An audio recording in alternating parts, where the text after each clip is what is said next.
Vigneswaran brother அவரும் வந்திருக்காரு. அவர் wait பண்ணிட்டு இருக்காரு. வீரா பிரதர், இது எப்படி நீங்க என்ன பாக்குறீங்க? இதோட ஹிஸ்டரி என்ன? இது இன்னைக்குதான் நடக்குதா? இல்ல இவங்க எல்லாம் காலங்காலமா இதன் பின்னாடி நடக்கக்கூடிய அரசியல் என்ன? இல்ல இவங்க ஓட்டுக்காக எதையும் செய்யக்கூடிய அளவுக்கு அஹ், பண்றவங்க தானா? இத பத்தி எப்படி பாக்குறீங்க? நீங்க சொல்லுங்க உங்க thoughts. Sorry sir, sorry, disturb பண்ணுறதுக்கு மன்னிக்கணும். ஒரு சின்ன வேலை இருக்கிறதுனால நான் இந்த ஸ்பேஸ்லேருந்து ரிலீவ் ஆகிக்கிறேன். என்னுடைய நண்பர் வீரா வந்து அடுத்தது அவருடைய பாயிண்ட் ஆஃப் வியூவில் நம்முடைய இந்த விஷயத்தை பற்றிலாம் பேசுவார். எல்லாரும் அதை எல்லாத்தையுமே எடுத்துக்கொண்டு மக்கள்கிட்ட கொண்டு போய் சேர்க்கணும் அப்படின்னு மட்டும் கேட்டுக்கிட்டு நன்றி கூறி விடைபெறுகிறேன். நன்றி, வணக்கம், தேங்க்யூ. ரொம்ப நன்றி தோழர். தேங்க்யூ. வீரா பிரதர், நீங்க அன்மியூட் பண்ணிட்டு நீங்க பேசலாம்.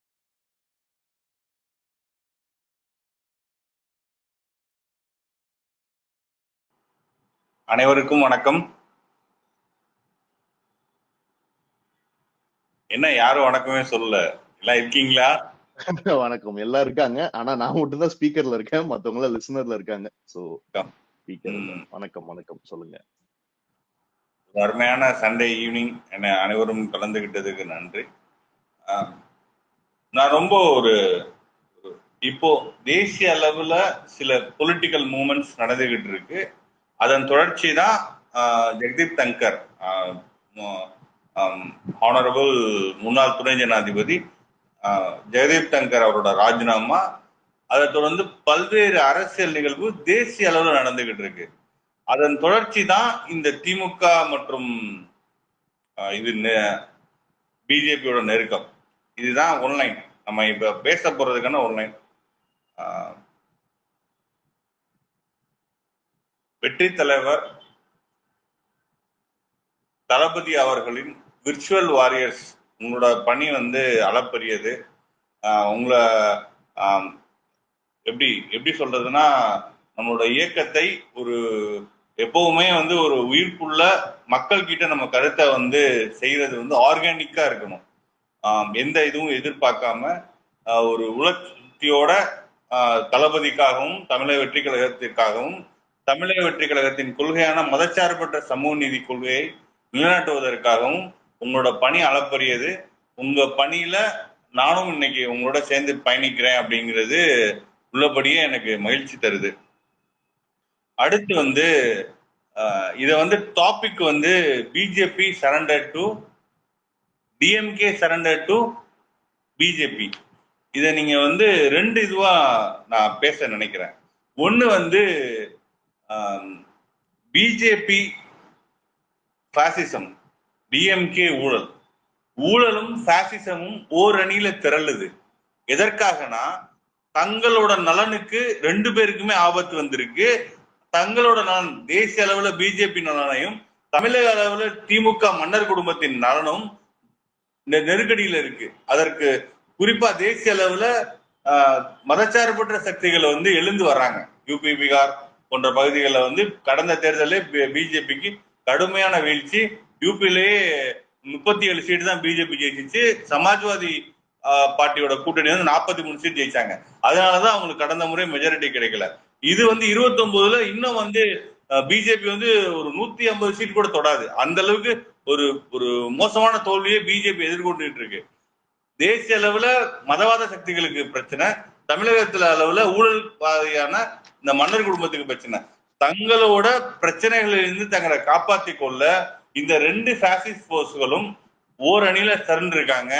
எதிரணியில வெற்றி தலைவர் தளபதி அவர்களும் தமிழக வெற்றி கழகமும் மதச்சார்பற்ற சமூக நீதி கொள்கையை காப்பாத்துறதுக்காண்டி களத்துல நிற்கிறோம்.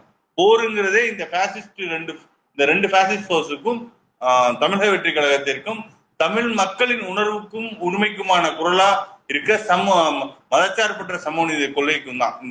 இந்த பாசிஸ்டுகளுக்கும் நம்மளோட கொள்கைக்கும் தான் இது வந்து ஒரு வரலாற்று போர். இந்த 2026 தேர்தல் என்பது இன்னொரு தேர்தல் அல்ல. 1971 தேர்தல் எப்படி ஒரு திருப்பு முனை தேர்தலோ அது போல 2026 தேர்தலும் வந்து ஒரு டெக்டானிக் சேஞ்ச் இருக்கும். இங்க அமைகிற களம் வந்து அடுத்த ஒரு 50 ஆண்டுகள் இருக்கும். 1971 காங்கிரஸ் வந்து ஒரு டிசிசிவான டிஃபீட் வந்ததுக்கு அப்புறம் 77 ஏடிஎம்கே வெர்சஸ் டிஎம்கேன்னு ஒரு களம் செட் ஆச்சு. அதுதான் இன்னைக்கு வரையும் கிரவுண்ட்ல இருக்கு. இது இந்த 2026 களம்ங்கிறது வந்து இந்த ஏடிஎம்கே டிஎம்கேங்கிற இதை உடைச்சு தமிழக வெற்றி கழகத்தை தமிழக அரசியல் களத்தின் மைய பொருளாக, வெற்றி தலைவர் தளபதி அவர்களை தமிழக அரசியல் களத்தின் மைய பொருளாக, தமிழக அரசியல் கழகத்தின் எபிசென்ட்ரா வெற்றி தலைவர் தளபதி அவர்கள் தான் இருப்பாங்க. இந்த டிரான்ஸ்பர்மேஷனுக்கான 2026 தேர்தலுங்கிறது இந்த டிரான்ஸ்பர்மேஷனை தரப்போகுது. இதற்கு பயந்து இந்த மாற்றத்தை எதிர்கொள்வதற்காக தான் இந்த பாசிஸ்ட் போர்ஸ் 2 பேரும் இணைஞ்சிருக்காங்க. இது என்னோட முதல் பாதி. 2வது பாதி என்னன்னா, திமுகங்கிற கட்சி அண்ணன் அருமை அண்ணன் டிஆர்பி ராஜா அவர்கள் சொன்ன மாதிரி திமுக காரனை சாதாரண நினைச்சிடாதரா, நான் எங்களுக்கு பெரிய வரலாறு இருக்கு அப்படின்னு சொன்னார்ல அண்ணன் டிஆர்பி ராஜா அவர்கள். வரலாறு தெரியுதா இல்லைன்னு தெரியல, நான் திமுகவின் வரலாறு சொல்றேன். அந்த வரலாற்று பக்கங்களை நீங்க ரிவர்ஸ்ல பெரட்ட துரோகமும் ஊழலும் மலிந்து கிடக்கு. ஒவ்வொரு பக்கத்திலும் ஒவ்வொரு வரிகளிலும் துரோகமும் ஊழலும் மலிந்து கிடக்கு. திமுக வரலாறு, திமுக காரனா சாதாரண நினைக்காத, உண்மையிலே சாதாரணமா நினைக்க முடியாது. கொஞ்சமாச்சும் மனசாட்சி இருந்தா முதுகுல குத்த மாட்டாங்க. உங்க வரலாறு ஃபுல்லா முதுகுல குத்துறதும் ஊழலும் நிலைஞ்சு கிடக்கு. அதனால உண்மையிலே திமுக காரங்க சாதாரண நினைக்க முடியாது. அவங்க எப்படி சொல்றது, ஒரு ஆர்டினரி பர்சனாலிட்டிஸை விட அவங்க எதையும் அதிகாரத்திற்காண்டி, தன் குடும்ப நலனுக்காண்டி, தன் குடும்பத்தை காப்பாற்றுவதற்காண்டி எந்த பஞ்சமா பாதகத்தையும் செய்யக்கூடியவர்கள்.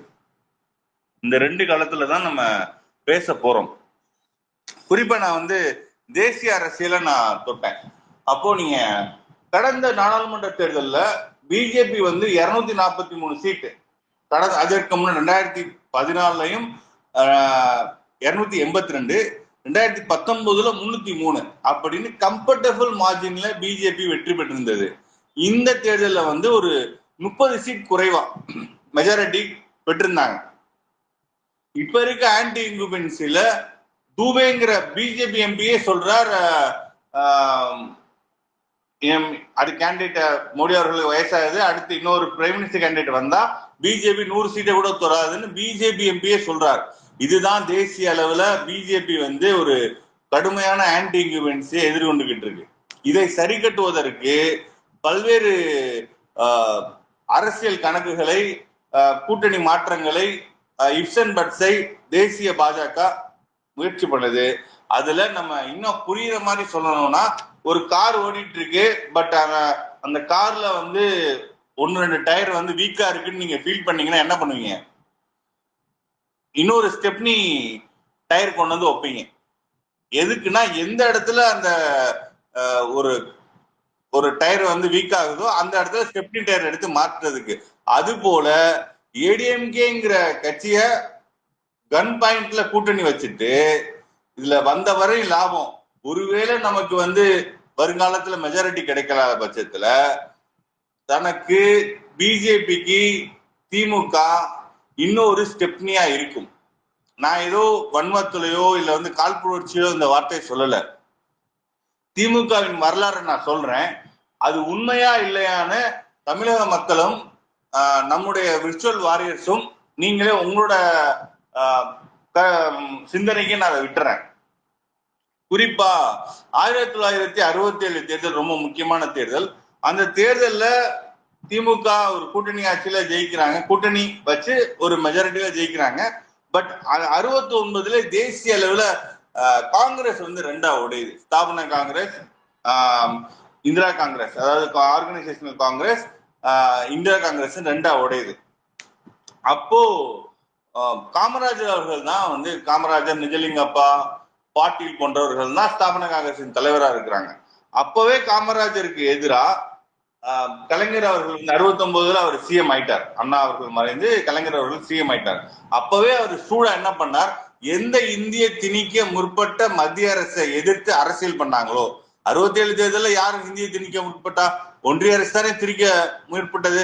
அதே ஒன்றிய அரசோட திமுகவினர் கூட்டணி வைத்தார்களா இல்லையா? ஏன் வைத்தார்கள்?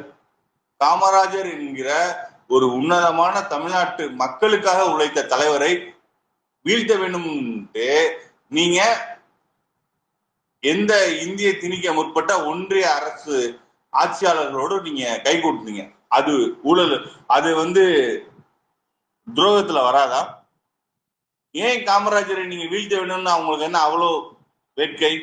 இந்த மனிதர் எளிய மக்களின் குரலா ஒலிக்கிறார், மக்களின் குரலா ஒலிக்கிறார்.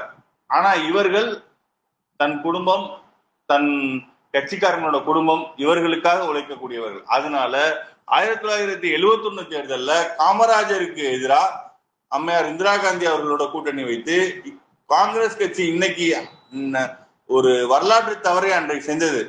எங்களுக்கு எம்எல்ஏ சீட்டே வேணாம், எம்பி சீட் மட்டும் ஒரு 11 சீட் போதும் அப்படின்னு சொல்லி ஒரு வரலாற்று தலைவை காங்கிரஸ் கட்சி செய்தது. அந்த வரலாற்று தவறு தான் இன்னைக்கு காங்கிரஸ் இந்த அளவு நலிந்தது காரணம் அன்றைக்கு செய்த தவறு தான். இன்னொரு விஷயம் என்னன்னா, இந்தியாவில காங்கிரஸ் கட்சி வலிமையா இருப்பது இந்தியாவின் மனச்சார்பின்மைக்கு மிகவும் முக்கியம். குறிப்பா ராகுல் காந்தி அவர்கள் நேற்று கர்நாடகால ஒரு தினங்களுக்கு முன்னாடி கர்நாடகால பேசுறப்போ சொல்றாப்புல, நான் கேஸ் சர்வேயை ஒன்றிய அமைச்சர் அரசுல காங்கிரஸ் கட்சி இருந்தப்பே செஞ்சிருக்கணும், அதை நான் தவற விட்டுட்டேன் அப்படின்னு சொல்லி ஒரு ரொம்ப சமூக நீதிப்பால் பெரிய நம்பிக்கை வைத்திருக்கக்கூடிய தேசிய அளவுல ஒரு தலைவரா ராகுல் காந்தி அவர்கள் இருக்கார். பட் அந்த புரிதல் அப்ப இருக்க காங்கிரஸ்க்கு இல்ல. இப்ப ராகுல் காந்தி அவர்கள் சமூக நீதிக்காக பல்வேறு காங்கிரஸ் மாநிலங்கள்ல கேஷ் சர்வே எடுக்கிறாங்க. ஆனா இந்த பிஜேபி என்ன பண்றாங்க? கேஷ் சர்வே மாநில அரசு எடுக்க கூடாதுன்னு சொல்றாங்க. அதே குரலை திமுகவும் ஒலிக்குது. நீங்க யாராச்சும் கேட்டிருக்காங்களா? என்னங்க இந்தியா கூட்டணியில இருக்கிற அகிலேஷ் யாதவ் கேஷ் சர்வே எடுக்கணுங்கிறார், தேஜஸ்வி யாதவ் கூட்ட அரசு ஏற்கனவே எடுத்துருச்சு, கர்நாடகால எடுக்க போறாங்க, இந்த அக்டோபர் நவம்பர்ல எடுக்க போறாங்க, ரேவந்த் ரெட்டி அவர்கள் எடுத்துட்டாரு, எல்லாருமே உங்க கூட்டணியில் இருக்க எல்லாருமே எடுத்துட்டாங்க. ஏங்க நீங்க எடுக்கலன்னு யாராச்சும் கேக்குறாங்களா? இந்தியா கூட்டணி ஓட்டு வாங்குறீங்களே, ஏங்க இந்தியா கூட்டணி கொள்கையை பண்ணலன்னு செய்ய மாட்டாங்க. ஏன்னா ஆல்ரெடி இந்தியா கூட்டணியில இருக்கிற பிஜேபியோட ஸ்லீப்பர் செல் தான் டிஎம்கே. நாளைக்கு பிஜேபி டயர் ஏதாச்சும் வீக் ஆச்சுன்னா அந்த இடத்தில் ஃபிட் பண்றதற்கு ரெடியா இருக்கிற ஸ்பேர் டயர் தான் டிஎம்கே. அதுதான் இப்ப போயிட்டு இருக்கு அரசியல். அடுத்து 71 தேர்தல் துரோகத்திற்கு அப்புறம் இந்த குடும்ப ஆட்சியை, இந்த குடும்பத்தின் ஆதிக்கத்தை தமிழக மக்கள் ஏற்கல. அதற்கு இன்னைக்கு எப்படி வெற்றி தலைவர் தளபதி அவர்கள் இந்த குடும்ப ஆட்சியை, இந்த மன்னர் குடும்பத்தை வீழ்த்துவதற்கு மக்களின் குரலா வந்திருக்காரோ, அதே போலதான் 77 எம்ஜிஆர் அவர்கள் வந்தாருங்க. அப்போ மக்கள் எம்ஜிஆர் அவர்களை தேர்ந்தெடுக்கிறதுக்கு முக்கியமான காரணம் இந்த குடும்பத்தை வீழ்த்த வேணுங்கிற காரணம் தான். அப்ப 77 புரட்சி தலைவர் எம்ஜிஆர் அவர்கள் கலைஞரை வீழ்த்திட்டார். அப்போ இன்னொரு துரோகத்துக்கு தயாரா எந்த காமராஜரை வீழ்த்துவதற்கு என்ன கையில எடுத்தார்? அம்மையார் இந்திரா காந்தியோட சேர்ந்து காமராஜரை வீழ்த்தினார். ஆனா அதே ஸ்ட்ராட்டஜியை திருப்பி 1980 எடுத்தார். பட் எம்ஜிஆர் அவர்கள் ஸ்ட்ரூடா அதை வீழ்த்திட்டார். தமிழக மக்களும் இவரோட இன்னொரு முறை, அதாவது ஒரு தடவை தான் ஏமாறு மாதிரி இந்த ஸ்ட்ராட்டஜியை திருப்பி பண்ணோம்னா, அது உதாரா எம்பி எலெக்ஷனுக்கு காங்கிரஸ் ஓட்டு போட்ட மக்கள் எம்எல்ஏ எலெக்ஷன் வந்தோன்னா புரட்சி தலைவருக்கு ஓட்டு போட்டாங்க. இதுதான் திமுகவின் துரோக வரலாறு. பாருங்க, ஒரு மக்கள் தலைவரை, அது காமராஜரா இருக்கட்டும், புரட்சி தலைவரா இருக்கட்டும், ஒரு மக்கள் தலைவர் வந்தா அவங்களை வீழ்த்துவதற்கு எந்த எல்லைக்கு போவார்கள் இந்த மன்னர் குடும்பம். இன்னைக்கு நம்ம தலைவருக்கு எதிராக இன்னைக்கு பிஜேபியோட அலைண்ட் ஆகிறதும் நம்முடைய எழுச்சியை, வெற்றி தலைவரின் எழுச்சியை, தமிழக மக்களின் ஆதரவை நீர்த்து போக செஞ்சிடணும்னு அவங்க நம்புறாங்க. அது அவங்க பகல் கனவு. இது போலதான் புரட்சி தலைவர் எம்ஜிஆர் இன்னைக்கு நமக்கு எதிராக சதி பண்ற மாதிரிதான் புரட்சி தலைவருக்கு 1980 சதி பண்ணுச்சு திமுக. பட் 44% எடுத்து ஏற்கனவே கூட 32, 77 எலெக்ஷன்ல 32% தான் எடுத்து ஜெயிச்சார் கூட்டணியோட. ஆனா 80 இவரு பல இடைஞ்சல் மத்திய அரசோட சேர்ந்துட்டு எம்ஜிஆர் அவர்களுக்கு கொடுத்த உடனே மக்கள் கூடுதல் ஓட்டு போட்டாங்க, 44% ஓட்டு போட்டாங்க. அதே போல 1989 தேர்தல் ஒரு முக்கியமான தேர்தல், இந்திய அரசியல் காலத்திலே முக்கியமான தேர்தல். அப்போதான் கூட்டணி ஆட்சி வருது, விபி சிங் அவர்கள் பிரைம் மினிஸ்டர் ஆகிறாரு. இன்னைக்கு தேசிய அளவுல 27% இடஒதுக்கீடு இருக்குன்னா அதுக்கு சமூக நீதி காவலர் விபி சிங் தான் காரணம். அன்னைக்கு ஒன்றிய அரசு, ஒன்றியத்தில் பிரதமரா இந்த விபி சிங் அவர்களுக்கு பிஜேபி வெளியில இருந்து சப்போர்ட் பண்ணிட்டு இருந்தாங்க. அப்பதான் இந்த பாபர் மஸ்ஜித் பிரச்சனை நடந்துகிட்டு இருக்கு, மண்டல் கமிஷன் பிரச்சனை நடந்துகிட்டு இருக்கு. மண்டல் கமிஷனை எதிர்க்கிற பிஜேபி ரத யாத்திரை சோம்நாத்ல இருந்து அயோத்திக்கு ரத யாத்திரை போய் வடுநடுகிலும் மத கலவரம் நடக்குது. இதை லாலு பிரசாத் யாதவ் சமஸ்டிபூர்ல அத்வானி அவர்களை தூக்கி உள்ள போடுறாரு. இதை காரணம் காமிச்சு விபி சிங் அவர்களை கவுத்தது. உண்மையிலே கவுத்தது அவரை அரெஸ்ட் பண்ணதுக்காக இல்ல, மண்டல் கமிஷனை விபி சிங் இம்ப்ளிமெண்ட் பண்ணதுனாலதான் விபி சிங் அரசை அன்று பிஜேபி கவித்தது. ஆனா அதே விபி சிங் அவர்கள் அன்னைக்கு 89 தேர்தலில் திமுகவினர் ஒரு எம்பி சீட் கூட ஜெயிக்கல. அன்னைக்கு 40 சீட்ல லெப்ட் பார்ட்டி மட்டும் ஒரு சீட்டு இல்ல திமுக கூட்டணியில. ஆனா திமுக வாஷ் அவுட், திமுகவுக்கு 0 லோக்சபா எம்பி. ஆனா தன் குடும்பத்தை சேர்ந்த ஐயா முரசொலி மாறன் அவர்கள் மட்டும் ராஜ்யசபா எம்பியா இருந்தார். அவருக்கு மத்திய அமைச்சர் பதவி கொடுத்தார். யாரு? விபி சிங் அவர்கள். அவர் எந்த அளவுக்கு சமூக நீதி காக்கக்கூடிய நபர்னா அவர் தான் காவிரி மேலாண்மை வாரியம் அமைத்தார். அப்படி தமிழ் மக்கள் மேலும் சமூக நீதி மேலும் பெரிய நம்பிக்கை வைத்த விபி சிங் அவர்கள் பெருந்தன்மையா எம்பி சீட்டை ஜெயிக்காத உங்களுக்கு அமைச்சர் பதவி கொடுத்தார். ஆனா அவர் அரசை கவிழ்த்தது பிஜேபி. அந்த பிஜேபியோட 98 தேர்தல் நீங்க எதை சொல்லி ஓட்டு கேட்டீங்க? எங்களுக்கு பிஜேபி மதவாதம், அதை எதிர்க்கிறோம்னு சொன்னீங்க. உங்களுக்கு ஒரு லிமிட்டட் அமௌண்ட் ஆஃப் ஒரு 6 எம்பி சீட் கிடைச்சிச்சு லோக்சபால. 99 மார்ச் மாசம் லயோலா காலேஜ், நம்ம லயோலா காலேஜ்ல கலைஞர் என்ன பண்றாரு? மதவாதத்தை எடுத்து கையெழுத்து இயக்கம் நடத்துறார். இப்படித்தான் ஒவ்வொரு எலெக்ஷனுக்கும் ஒரு கதை, ஒரு வடை. இதுதான் திமுகவின் வரலாறு. கருப்பு பலூன் விடுவாங்க, நீட்டு கையெழுத்து நடத்துவாங்க. இன்னைக்கு நீட் என்னாச்சு? எங்க அப்பாவுக்கு ரகசியம் தெரியும். இதே போலதான் 99லயும் பண்ணாரு. 99 மார்ச் மாசம் லயோலா காலேஜ்ல மதவாதத்தை எடுத்து கையெழுத்து இயக்கம் நடத்தினார். அடுத்த மாசம் எப்ப? 99 ஏப்ரல்ல லோக்சபால நோ கான்பிடன்ஸ் மோஷன் வருது. வாஜ்பாய் அவர்களுக்கு எதிராக நோ கான்பிடன்ஸ் மோஷன் வருது. அதை ஆதரிக்கிறது. ஆனா நீங்க பெற்ற 6 எம்பியும் பிஜேபியை எதிர்த்து பேசி பெற்ற எண்ணிக்கை. அந்த 6 எம்பியும் பிஜேபி வேணான்னு சொல்லி ஓட்டு போட்டாங்க மக்கள், அவங்கதான் எம்பியா இருக்காங்க. ஆனா நோ கான்பிடன்ஸ் மோஷன்ல பிஜேபியை நீங்க ஆதரிச்சீங்க. ஆனா ஐயா மூப்பனார் அவர்கள் இருக்காரு, அவர்கிட்ட 3 எம்பி இருந்துச்சு. அவரையும் எவ்வளோ பேசி பார்த்தாங்க. உங்களுக்கு மத்திய அமைச்சர் எதுக்குமே இல்ல. ஒரு காலம் பிஜேபி ஆதரிக்க மாட்டேன்னு சொன்னார் மூப்பனார். ஆனா நீங்க நிக்கலையே. எப்படி இன்னைக்கு மதச்சார்பை பேசுறீங்களே? ஊருக்கு நான் தான் ஒரு டிபேட்ல சொன்னேன், உண்மையிலே காவி பெயிண்ட் அடிக்கணும்னா அறிவாலயத்துக்கு தான் காவி பெயிண்ட் அடிக்கணும்னு சொன்னேன். நீங்க அன்னைக்கு கொள்ளை குண்டுனா நின்றுக்கணுமே. ஐயா மூப்பனார் நின்ன மாதிரி ஏன் நிக்கல? 99 மார்ச்ல ஒரு பேச்சு, ஏப்ரல்ல ஒரு பேச்சா? வடிவேல் சொல்ற மாதிரி அது போன மாசம், இது இந்த மாசம்ங்கிற மாதிரி மார்ச்ல ஒரு பேச்சு, ஏப்ரல்ல ஒரு பேச்சா? அடுத்து இது கடந்து போகுது. இந்த 99 ஆட்சி பொறுப்புக்கு அந்த பிஜேபி 2002 பிப்ரவரியில கோத்ரால கலவரம் நடக்குது. அதை எதிர்த்து பார்லிமெண்ட்ல எதிர்கட்சிகள் எல்லாம் தீர்மானம் கொண்டு வர்றாங்க. என்ன தீர்மானம் கொண்டு வர்றாங்கன்னா, இந்த கலவரம் நடந்தது தப்பு, அதை கண்டிச்சு பார்லிமெண்ட்ல தீர்மானம் கொண்டு வராங்க. அந்த தீர்மானத்தை எதிர்த்து ஓட்டு போட்டது இந்த டிஎம்கே. ஏன்னா அன்னைக்கு மத்திய அமைச்சரவையில் இருந்த டிஎம்கே இந்த கோத்ரா கலவரத்தை ஆதரித்திருக்கு. இன்னைக்கு நம்ம என்ன பண்ணணும்னா, நம்முடைய வெற்றி கழக தோழர்கள் அன்னைக்கு பார்லிமெண்டரி ரெக்கார்ட்ஸ் இருக்கு, கோத்ரா கலவரத்தை ஆதரித்து பாராளுமன்றத்தில் ஓட்டு போட்டீர்களா இல்லையா?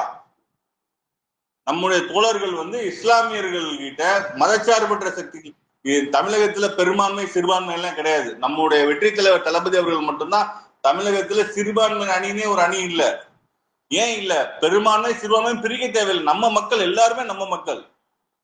திமுகவின் பித்தலாட்ட அரசியல் தான் இந்த சிறுபான்மை பெரும்பான்மை அரசியல். நீங்க நம்முடைய மக்கள்கிட்ட போய் நீங்க பாருங்க, பார்லிமெண்ட்ல கோத்ரா கலவரத்தை ஆதரித்து ஓட்டு போட்டு திமுக. அதே போல சிஐஏ சட்டம், இன்னைக்கு வந்திருக்க சிஐஏ சட்டம், இது 6வது அமெண்ட்மெண்ட். இதுக்கு முன்னாடி 3வது அமெண்ட்மெண்ட் ஒன்று நடந்திருக்கு 2003 டிசம்பர்ல.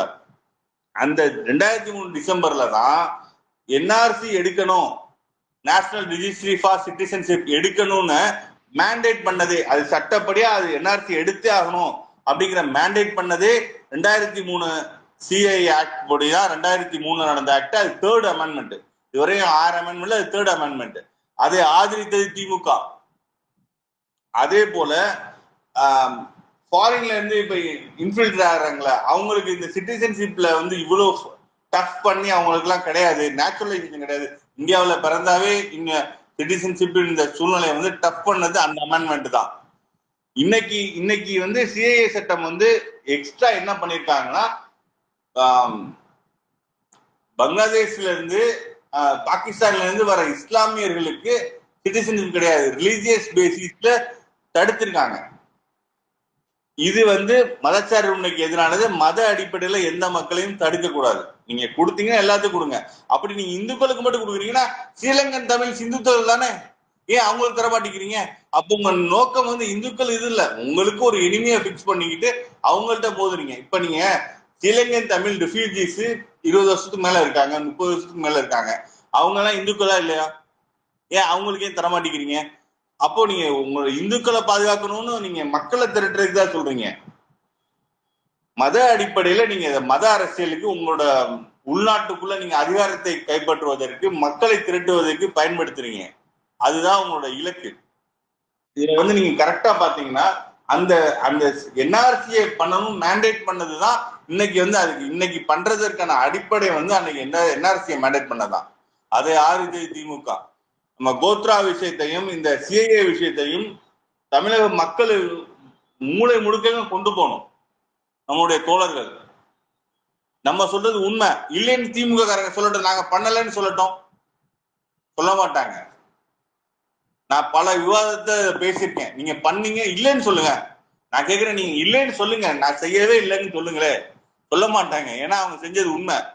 நம்ம வந்து அவர்கள் போல ஆபாசமாவோ அவதூறாவோ பேசக்கூடாது. நம்முடைய தலைவர் வெற்றி தலைவர் தளபதி அவர்கள் நம்மளை வந்து ஒரு டீசென்ட் அட்டாக் பட் டீப் அட்டாக்கா இருக்கணும். நம்ம பேசுற ஒவ்வொரு வார்த்தைக்கும் கனமான அர்த்தங்கள் இருக்கணும். அது வந்து எதிரியை பயமுறுத்தணும். ஆனா தரக்குறைவா பேசக்கூடாது. வரலாற்று தரவுகளோட நீங்க இந்தியாவின் மதச்சார்பின்மைக்கு என்னென்ன தீங்குகள் பண்ணீங்கன்னு நாங்க முன்ன வைக்கிறோம். இல்லைன்னு மறுங்க.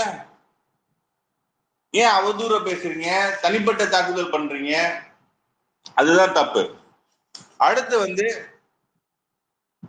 இந்த 2004 வரையும் ஆட்சி பொறுப்பு, 2003 டிசம்பர் வரை ஆட்சி பொறுப்புல இருந்தாங்க. இது எல்லாத்தையும் கடந்து வெங்கடாஜலய கமிட்டின்னு ஒரு கமிஷன் போட்டாங்க. அது கான்ஸ்டியூஷனை ரிவ்யூ பண்றதுக்காண்டி ஒரு கமிஷன் போட்டாங்க. இன்னைக்கு பார்லிமெண்ட்டை கான்ஸ்டியூஷனை மாத்தணும்னு சொல்ற பிஜேபி அன்னைக்கே அதுக்கான விதையை போட்டாங்க. இது எல்லாத்தையும் ஆதரித்தது திமுக. இன்னைக்கு நம்மளை குறை சொல்றாங்க. Come to the point. இந்த வரலாறு ஏன் சொன்னேன்னா, இன்னைக்கு நம்மள பலர் 2K கிட்ஸ் நிறைய நம்ம பசங்க இருக்காங்க. இந்த திமுகவினர் வந்து இன்னைக்கு தான் இப்படி பண்றாங்க, என்னமோ இன்னைக்கு தான் வந்து தப்பு பண்ணிட்டாங்க, ஃபர்ஸ்ட் டைம் கிரைம் பண்ணவங்க இவங்க கிறிஸ்டி சீட்டர். திமுகவினர் வந்து துரோகம் செய்வதிலும் ஊழல் செய்வதிலும் கிறிஸ்டி சீட்டர். நீங்க காமராஜர் காலத்துல இருந்து இவங்களுக்கு இதான் வேலை. ஒண்ணு சொல்லுவாங்க, இன்னொன்னு செய்வாங்க. எமர்ஜென்சில அடி நொறுக்குனாங்க. ஆனா நேருவின் வருக நிலையான ஆட்சி தருகன்னு சொன்னாங்க. ஏன்னா தன்னோட ஊழலையும் தன்னோட குடும்ப ஆட்சியையும் புரட்சி தலைவர் எம்ஜிஆர் அவர்களையும் வீழ்த்தணும். அப்பதான் நம்ம பவருக்கு வந்து கொள்ளையடிக்க முடியும். தமிழக மக்கள் இவர்களை ஏற்கல, அது வேற விஷயம். பட் இவரோட எண்ணம் என்ன? எப்படியாச்சும் யார முதுகுல குத்தியாச்சும் ஆட்சி பொறுப்புக்கு வந்துடணும். அதுதான் இன்னைக்கும் அவங்க ட்ரை பண்றாங்க. நான் ஒன்று மட்டும் சொல்றேன், புரட்சி தலைவர் எம்ஜிஆர் அவர்களாச்சும் உங்களை 10 வருஷம் வனவாசம் அனுப்பி வச்சார். நம்முடைய வெற்றி தலைவர் தளபதி அவர்கள் இந்த கொள்ளை கூட்டத்தை, குடும்ப ஆட்சியை நிரந்தர வனவாசத்திற்கு அனுப்பி வைப்பார். அடுத்து இப்பயே இந்த ஒரு நெருக்கம் வந்து பிஜேபிக்கும் டிஎம்கேக்கும் இருக்குன்னா, கடந்த சில மாதங்களுக்கு முன்னாடி இடி ரைட்ஸ் நடந்துச்சு. அந்த இடி ரைட்ஸ்ல வந்து ஒரு வாட்ஸ்அப் சாட் ரத்தீஷ் அவர்கள், பினாமி முதல்வர் ரத்தீஷ், நான் அவர் அப்படித்தான் சொல்றது, பினாமி முதல்வர் ஏன் அவரை பினாமி முதல்வர் ரத்தீஷ் அவர்கள் அப்படின்னு நான் சொல்றேன்னா, அவர் ஒரு தனிநபர், எம்பியும் இல்ல, எம்எல்ஏ கிடையாது, எந்த பொறுப்பும் கிடையாது. ஆனா திமுக ஃபர்ஸ்ட் ஃபேமிலிக்கு மிகவும் நெருக்கமானவர். குறிப்பா பட்டத்து இளவரசர் உதயநிதி அவர்களுக்கு மிகவும் நெருக்கமானவர். அவருக்கு நெருக்கமான நண்பர் அவர் வந்து ஐஏஎஸ் ஆபீசர்ஸ்க்கு ஆர்டர் போடுறாரு. நீங்க இந்த டிஸ்டிலரிஸ்ல வந்து இவ்வளவு ப்ரொக்யூர் பண்ணுங்க, இந்த டிஸ்டிலரிஸ்ல வந்து இவ்வளவு ப்ரொக்யூர் பண்ணுங்க. அந்த ஐஏஎஸ் ஆபீசர் யாருன்னா இந்த டாஸ்மாக் கூட எம்டி. இப்போ ஒரு ஐஏஎஸ் ஆபீசருக்கு அமைச்சர் ஆர்டர் போடலாம், சிஎம் ஆர்டர் போடலாம், யாரோ ஒரு தனிநபர் எப்படி ஆர்டர் போடுறாங்க? அப்ப அவருக்கு அந்த பவரை யாரு டெலிகேட் பண்ணது?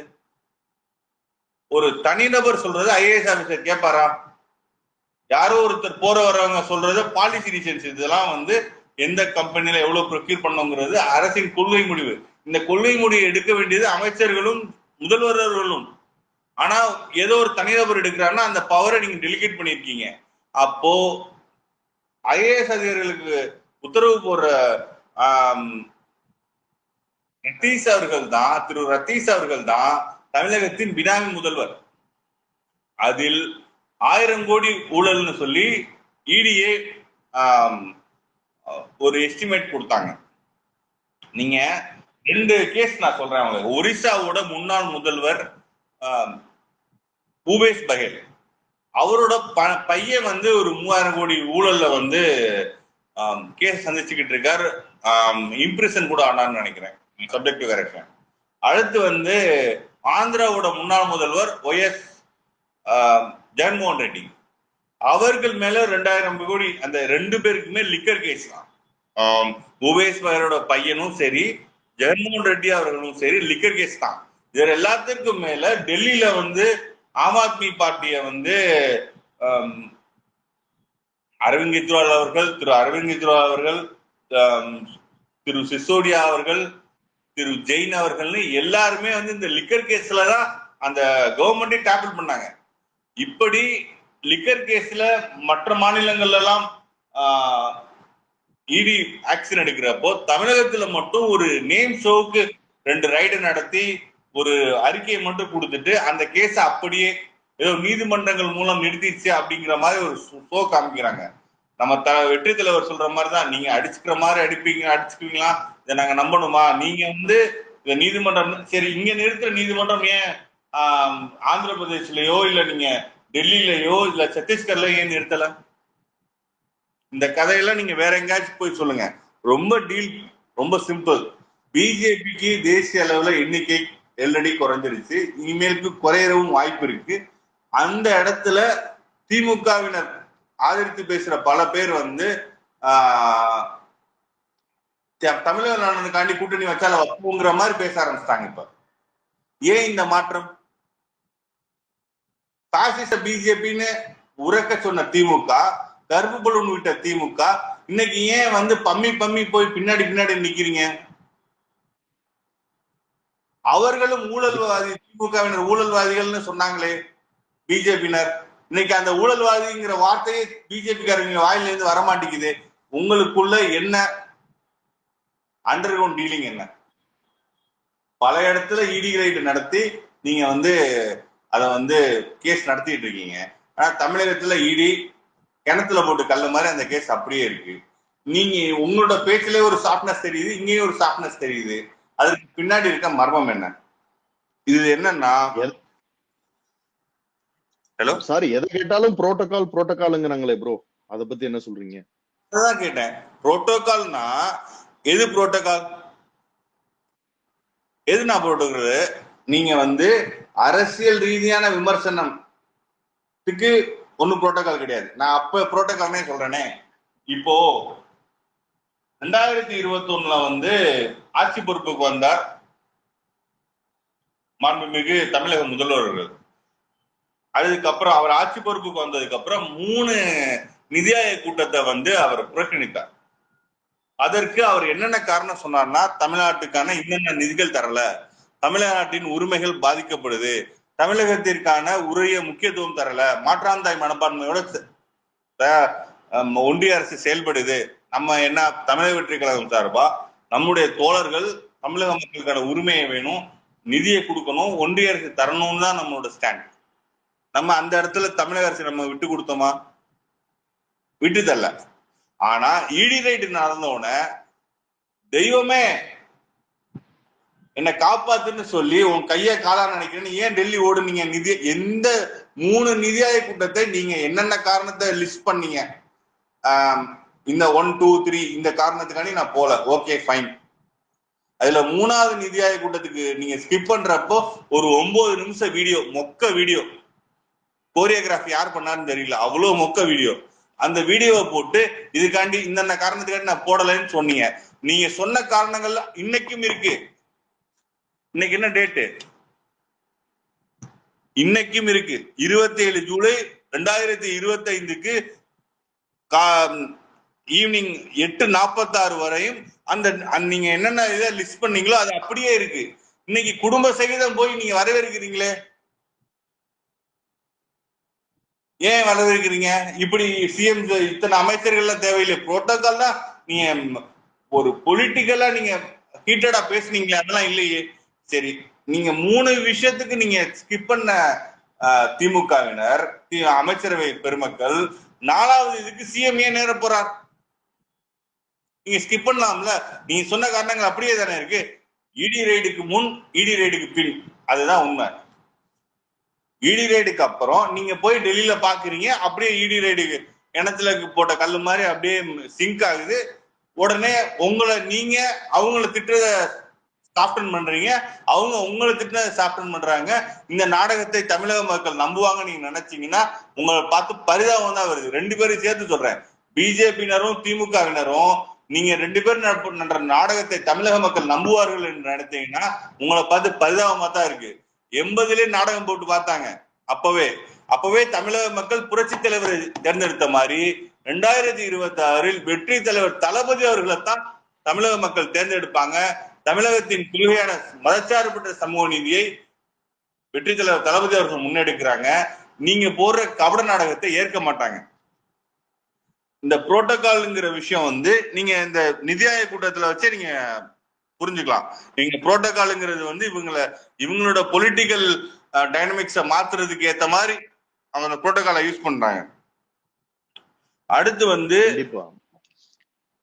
அடுத்து டெல்லி அரசு, அதாவது இந்திய ஒன்றிய அரசு எப்படி செயல்படும்னா, முதல்ல ஊழல் பண்ண விடுவாங்க, நல்லா கொள்ளையடிங்கன்னு விடுவாங்க. 3 வருஷத்துக்கு அப்புறம் லைட்டா ஆரம்பிப்பாங்க. அதுக்கப்புறம் அந்த பார்ட்டியை 2 ஆக்குவாங்க. அதுக்கப்புறம் அதுல ஒரு செக்ஷனை கையில எடுத்துக்குவாங்க, ஒரு செக்ஷனை எதிரியாக்குவாங்க. அப்புறம் அங்க எலெக்ஷனை இது பண்ணுவாங்க. இதுதான் பிஜேபி ஆல் இந்தியா லெவல்ல. சிவசேனாக்கு அதை தான் பண்ணுச்சு, என்சிபிக்கு அதை தான் பண்ணுச்சு. ஜேடியு கட்சிய 25 வருஷமா கூட்டணியில் இருக்காங்க. ஒரு கட்சிய கையில தோல்ல கை போட்டு ஒரு கட்சியை விழுங்குறது யாருன்னா அது பிஜேபி தான். ஜேடியு கட்சி என்னவோ தேஞ்சு கட்டரும்பான மாதிரி ஆயிடுச்சு ஜேடியு. அந்த கட்சி தான் பெரிய கட்சியா இருந்துச்சு. ஜேடியு தான் 2001-2 அதாவது 99லே அவர் ரயில்வே மினிஸ்டர் இருந்தார். வாஜ்பாய் அவர்கள் கவர்மெண்ட்ல நிதிஷ்குமார் அவர் ரயில்வே மினிஸ்டர் இருந்தார். அந்த காலத்துல பீகார்ல நிதிஷ்குமார் கட்சி தான் பெருசு. இன்னைக்கு நிதிஷ்குமாரோட 2 மடங்கு பெருசு பிஜேபி. அவர் 40 சீட்டுனா அவங்க கிட்டத்தட்ட 80-70 சீட்டுக்கு மேல இருக்காங்க. தனிப்பட்ட முறையில 2014 22 சீட்டு பிடிச்சாங்க. அப்படி ஒரு தன்னோட சேர்பவர்களை உட்கொண்டு செரித்து வளர்ந்துடும் பிஜேபி. இதுதான் அதோட இயல்பு. அது போல இந்த திமுகவினர் செய்த ஊழலை வைத்து ஒரு பக்கம் ஏடிஎம்கேவை கன் பாயிண்ட்ல கூட்டணிக்குள்ள கொண்டு வந்துட்டாங்க, இன்னொருவரை ஸ்டெப்னியா ரெடி பண்ணி வச்சிருக்காங்க. அதற்கு இவர்களுக்கு மடியில இருக்கிற கடமை என்னன்னா, 8 அமைச்சர்களுக்கு மேல இடி கேஸ் இருக்கு. திமுகவின் பெரிய பெரிய பிக் ஷாட்ஸ், அக்கார்டு ஓனரா இருக்கட்டும், எஸ்என்ஜே ஓனரா இருக்கட்டும், பல திமுகவுக்கு நெருக்கமான டிஸ்டிலரிஸோட தவறான irregularities, இதெல்லாம் காரணம் திமுகவினர் பிஜேபி கிட்ட பம்புறதற்கு உண்மையான காரணம் அதுதான். இவர்களுக்கு கொள்கையும் இல்ல, ஒரு மண்ணும் இல்ல. மக்கள் தலைவர் யாராச்சும் வந்தா அவங்களை முதுகுல குத்தி வீழ்த்தணும், கொள்ளையடிக்கணும். ஒருவேளை பிரச்சனை வந்துருச்சு, கொள்ளையடிச்ச காசு என்ன பண்றதுன்னு தெரியல, ஏன்னா காம்ப்ரமைஸ்க்கு போகணும். இதுல இப்ப 3வது ஸ்டேஜ்ல இருக்காங்க. காம்ப்ரமைஸ்ங்கிற இடத்துல இருக்காங்க. இந்த காம்ப்ரமைஸ் பிஜேபி டிஎம்கேவும் ஒரு போலி நாணயத்தின் இரு பக்கங்கள். நான் இதை பல நாட்களா சொல்லிட்டு இருக்கேன். திமுகவும் பிஜேபியும் ஒரு போலி நாணயத்தின் இரு பக்கங்கள். அதனால இந்த ஊழலும் பாசிஸ்டுகளும் ஊழல்வாதிகளும் பாசிஸ்டுகளும் ஓரணியில் இருக்காங்க. தமிழக மக்கள் வெற்றி தலைவர் தளபதி அவர்களின் பின்னால் நிற்கிறாங்க. 2026 1977 புரட்சி தலைவர் எம்ஜிஆர் அவர்கள் எப்படி 32% ஓட்டு வெற்றி பெற்றாரோ அது போல வெற்றி தலைவர் தளபதி அவர்கள் 35% ஓட்டு எடுத்து தமிழகத்தின் முதல்வராக பொறுப்பேற்பார். இந்த நாடக கும்பல்களை நிரந்தர வனவாசத்துக்கு அனுப்பி வைப்பார். வாய்ப்பளித்த அனைத்து தோழர்களுக்கும் மிக்க நன்றி.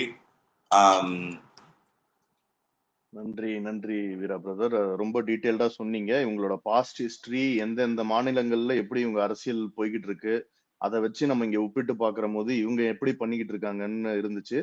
இவ்வளவு நாள் இதெல்லாம் ஒரு திரைமறைவுல அப்படியே தெரிஞ்சும் தெரியாம மக்களுக்கு கொண்டு போய் சேர்த்தும் சேர்க்காம அப்படியே நடந்துகிட்டு இருந்துச்சு. ஆனா இன்னைக்கு ஒரு மிகப்பெரிய அரசியல் புரட்சியை உண்டாக்குறதுக்கு நம்ம இருக்கோம் இங்க. இவங்களோட கபட நாடகங்களை வெளியில எக்ஸ்போஸ் பண்றதுக்கும் இதை மக்களுக்கு எடுத்து சொல்றதுக்கும் தளபதி வழி நின்று நம்ம என்னைக்குமே இதை கண்டிப்பா செய்வோம். அதே மாதிரி நீங்க இப்ப சொன்னீங்க எப்படி மக்கள் நம்மளோட துணை நிக்கிறாங்கிறத இப்ப களத்திலயும் சரி, இப்ப ஆன்லைனை தாண்டி நம்ம களத்துல பாக்குற போது, பொதுக்கூட்டங்கள் நடக்கிற போது, ராஜ்மோகன் அண்ணன் எல்லாரும் போய் பேசுற போது அவ்வளோ வரவேற்பு, அவ்வளோ கூட்டங்கள் இதா பாக்குறாங்க. ஸோ இதெல்லாம் ரொம்ப ப்ராமிசிங் சைன்ஸா இருக்கு. கண்டிப்பா we came here to make a difference and it's definitely happening. அந்த வகையில எல்லாருக்குமே ரொம்ப சந்தோஷமா இருக்கு. அதே மாதிரி தோழர்கள் எல்லாமே இது ரொம்ப பொறுமையாக இவ்வளோ இன்ஃபர்மேஷன்ஸையும் கேதர் பண்ணியிருக்கோம். எல்லாமே கண்டிப்பா இந்த தளத்தோட நிக்காம, இதுக்கு முன்னாடி நம்ம ரமேஷ் தோழர் சொன்ன மாதிரியும் இதை கண்டிப்பா அடுத்தடுத்த தளங்களுக்கு நம்ம கொண்டு போய் சேர்க்கணும். இதுல இம்பார்ட்டன்ட் பாயிண்ட்ஸ் நீங்க கேதர் பண்ணிருந்தீங்கன்னா அதையும் நீங்க கட் பண்ணி ட்வீட்ஸா போடுங்க. அதை நல்லா இந்த நல்ல கருத்துக்கள், இந்த எக்ஸ்போஸ் பண்ணக்கூடிய விஷயங்கள், இது பின்னாடி இருக்க அரசியல் நுட்பங்கள், இவங்களை எவ்வளவு டிஃப்ரெண்ட் டைப்ஸா டிசைனா இங்க நம்மளை ஏமாத்திக்கிட்டு இருக்காங்கன்ற விஷயம், இது எல்லாத்தையும் தொடர்ந்து நம்ம எக்ஸ்போஸ் பண்ணுவோம். அதுவும் இல்லாம ஒரு மக்களுக்கான உண்மையான அரசியலையும் நம்ம முன்னெடுப்போம் கண்டிப்பா. அதுவும் இல்லாம தொடரும் வரும் நாட்கள்ல கண்டிப்பாக இந்த பிளாட்ஃபார்ம்ல இதே மாதிரி நிறைய நம்மளோட அபிஷியல் கட்சி சார்பு சேர்ந்தவங்க, அப்புறம் நம்மளோட தோழர்கள் எல்லாரும் இன்டராக்ட் பண்ற மாதிரியும் ஃபியூச்சர்ல செஷன்ஸ் கண்டிப்பா அமைக்கப்படும். அதே மாதிரி எப்பவுமே ஐடி விங் பேஜை ஃபாலோ பண்ணிக்கோங்க. ஐடி விங் தான் உண்மையே நம்மளுக்கு எல்லா அபிஷியல் டீடைல்ஸ், எனி ஈவெண்ட்ஸ் என்ன நடக்குதோ ஆன்லைன்ல எல்லாமே அங்க இருந்து தான் தொடங்கும். ஸோ அதனாலே அதையும் எல்லாருக்கும் தெரியப்படுத்திருங்க. ஸோ தொடர்ந்து இணைவோம். கண்டிப்பாக இப்போ வரும் வீக் அண்ட் அப்புறம் நெக்ஸ்ட் வீக்கெண்டும் ஒரு இம்பார்ட்டன்ட் டாபிக்ல இன்னொரு செட் ஆஃப் ஸ்பீக்கர்ஸோட நம்ம திருப்பி கலந்து இது பண்ணுவோம். வீர விக்னேஸ்வரன் பிரதர், சொல்லுங்க பிரதர். ஏதாச்சும் எப்படி இருந்துச்சு செகண்ட், ஏதாச்சும் ஃபீட்பேக் இருக்கா? ஏதாச்சும் புரியல, இல்ல ஏதாச்சும் செகண்ட்ஸ் இருக்கா? கண்டிப்பா நம்ம சொல்லுவோம் தோழர். நம்ம ரீச் அவுட் பண்ணுவோம். நம்ம தோழர்கள் கமெண்ட்ஸ்லயும் ட்வீட்ஸ்லயும் தெரிவிப்பாங்க. கண்டிப்பா அதை நான் எல்லாத்தையும் உங்ககிட்டயும் நான் சேர்க்கிறோம். எல்லாத்துக்கும் இவ்வளவு பொறுமையா எல்லாரும் கேட்டீங்க. நம்மளோட பணி மிகப்பெரியது. கடந்த காலங்கள்ல நம்ம எல்லாமே நம்ம யங் ஏஜ் பசங்க, நம்மளோட பணிகள் ரொம்ப முக்கியமான பணிகள். நமக்கு நிறைய கடமை இருக்கு. ரெண்டாவது சொசைட்டி நம்மளை பாக்குறாங்க, எல்லாரும் மக்கள் பாக்குறாங்க. நம்ம இப்போ ஒரு ரெஸ்பான்சிபிளான இடத்துல இருக்கோம். நம்மளோட இலக்கை நோக்கி ரொம்ப கடமை கண்ணியத்தோட நம்ம பணியை செய்வோம். குறிப்பா களத்துல இறங்கி மக்களை சந்திப்போம், எளிய மக்களை சந்தித்து நம்மளோட கருத்துக்களை முன்வைப்போம். 2026 மாற்றத்திற்கானது, நமக்கானது, இளைஞர்களுக்கானது, எளிய மக்களுக்கானது. அதனால நம்பிக்கையோட பயணிப்போம். வெற்றி நிச்சயம். நன்றி நன்றி நன்றி அனைவருக்கும் நன்றி. நம்ம தொடர்ந்து வாட்ச் அவுட் தி ஸ்பேஸ். கண்டிப்பா நம்ம அடுத்தடுத்து